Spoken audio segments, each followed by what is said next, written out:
अब आज की सबसे अहम खबर जिस पर सभी की नजरें लगी हुई हैं, खेलों की दुनिया से। जी हां, एडिलेड ओवल में T20 आलमी कप का दूसरा सेमीफाइनल आज भारत और इंग्लैंड के बीच खेला जाने वाला है।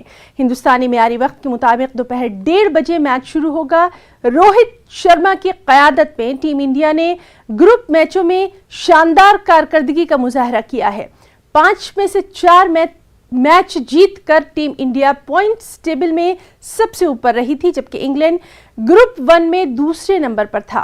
दोनों टीमों के बीच कांटे का मुकाबला होने की उम्मीद है। T20 वर्ल्ड कप मुकाबलों में दोनों टीमें अब तक 3 बार भिड़ चुकी हैं, जिसमें 2 बार जीत टीम इंडिया को मिली है। 2012 के बाद दोनों टीमें पहली बार T20 वर्ल्ड कप में आमने सामने हैं।